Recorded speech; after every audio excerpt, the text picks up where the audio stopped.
Bienvenue à tous, nous allons maintenant nous intéresser à la conception des systèmes d'entraînement et de renvoi. Plus particulièrement, nous allons parler des moteurs, des arbres de transmission et des pignons, spécifiquement pour les tapis modulaires en plastique et pour la technologie Thermodrive.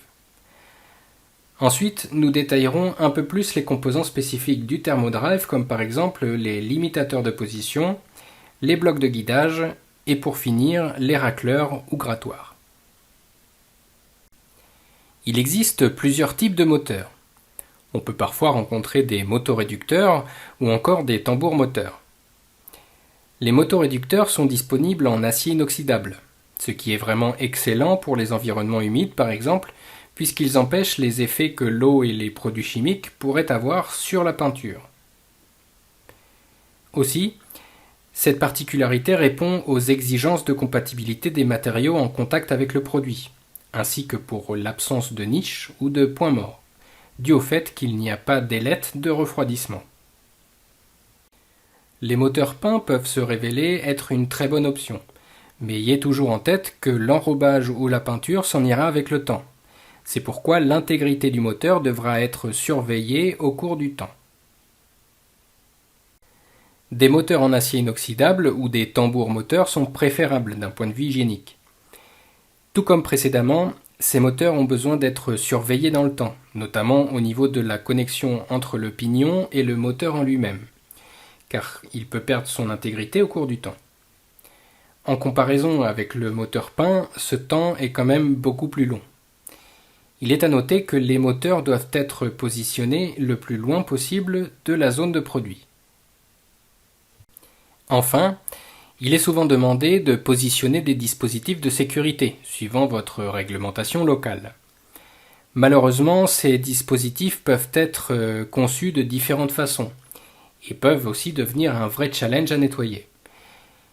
C'est pourquoi, comme vous pouvez en voir un exemple sur la photo en bas à droite de cette slide, il est nécessaire de les réaliser de la manière la plus ouverte possible. Le fait d'intégrer leur démontage dans les procédures standards de nettoyage permet de garantir l'efficacité du nettoyage de cette zone. Attention à toujours considérer la sécurité du personnel comme une priorité et à mettre en place tous les systèmes nécessaires pour garantir le verrouillage des équipements. Le moteur est utilisé pour entraîner l'arbre de transmission, qui lui-même entraîne des pignons qui permettent le mouvement de la bande du convoyeur grâce à un système basse tension. Alors qu'un tambour moteur est un moteur ayant un pignon unique sur toute la largeur de la bande, il existe également des moteurs latéraux avec cette même configuration, comme le montre la photo en haut à gauche de cette slide. Le bénéfice obtenu est le même que pour les tambours moteurs, c'est-à-dire que les zones sandwich sont éliminées entre le pignon et l'arbre de transmission. À noter qu'ici encore, le système n'est pas éternel et qu'il faudra le surveiller, surtout entre les pignons et l'arbre de transmission.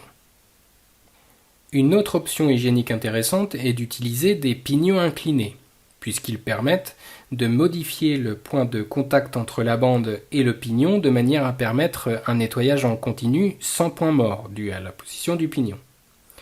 Ce nettoyage peut être fait par exemple à l'aide d'une barre de pulvérisation. La conception des pignons en tant que telle est également importante. De larges ouvertures comme représentées sur la photo en haut à droite de la slide permettent un nettoyage plus facile. Les pignons ont besoin d'être maintenus à leur place, ce qui pourra être fait à l'aide d'anneaux de rétention, représentés sur la photo en bas à droite. Une autre solution très hygiénique est une entretoise, représentée en bas à gauche. Cette dernière solution permet aussi de nettoyer plus facilement. Attention enfin aux pignons séparés de l'arbre de transmission, qui sont en effet considérés comme conception utile pour la maintenance, puisqu'ils permettent d'enlever les pignons sans déplacer l'arbre de transmission, mais ceci a tendance à créer beaucoup de zones sandwich supplémentaires. Une chose importante à prendre en considération est que les arbres de transmission et les pignons devront être pensés comme démontables pour permettre le nettoyage de détail lors de l'application des programmes de nettoyage périodique des équipements. Il est à noter que plus la conception sera bien réalisée, moins il sera nécessaire de maintenir une fréquence élevée de nettoyage de détail. Les bandes thermodrive demandent ce qu'on appelle des limitateurs de position pour s'assurer que les pignons entraînent correctement la bande à l'aide du système sans tension. Ces limitateurs doivent être conçus à l'aide de matériaux solides, compatibles avec le produit transporté, l'environnement et le processus de nettoyage. Les limitateurs doivent toujours être pensés de manière à ce qu'ils soient facilement démontables, sans outils, pour faciliter le nettoyage du châssis. Par exemple, la photo en haut à gauche montre un limitateur pour lequel il faut enlever une vis pour pouvoir le démonter, tandis que la photo à droite représente une façon plus facile de démonter. Enfin, comme n'importe quel composant supplémentaire, il est nécessaire de limiter les joints de recouvrement et les zones sandwich. Chaque composant en contact avec le produit ou avec la bande devra être apte au contact alimentaire et devra aussi avoir une texture de surface lisse, facile à nettoyer et sans danger d'endommager la bande lors du processus de fabrication. Pour les blocs de guidage, qui s'assurent que la bande reste dans certains paramètres, les mêmes principes s'appliquent. Les matériaux doivent être solides et compatibles, les blocs doivent être amovibles sans besoin d'outils, il faut éviter au maximum les joints de recouvrement et les points d'attache, ce qui crée des zones sandwich. Et enfin, mais non moins important, la surface de contact avec le produit ou la bande devra être adaptée en fonction des caractéristiques de celui-ci.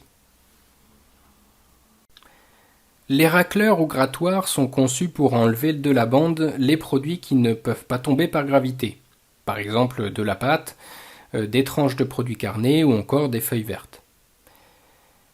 De même ici, le principe consiste à concevoir des racleurs qui soient démontables sans outils pour permettre le nettoyage facilement.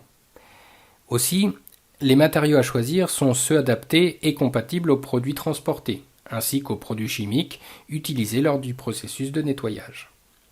Même chose pour les joints de recouvrement et les points d'attache, ils doivent être en nombre très limité pour éviter la création supplémentaire de niches. Voilà pour ce module, j'espère que ces informations vous seront utiles. Si vous souhaitez en savoir plus, n'hésitez pas à nous contacter par email ou à nous rendre visite sur le site internet www.commercialfoodsanitation.com. À bientôt!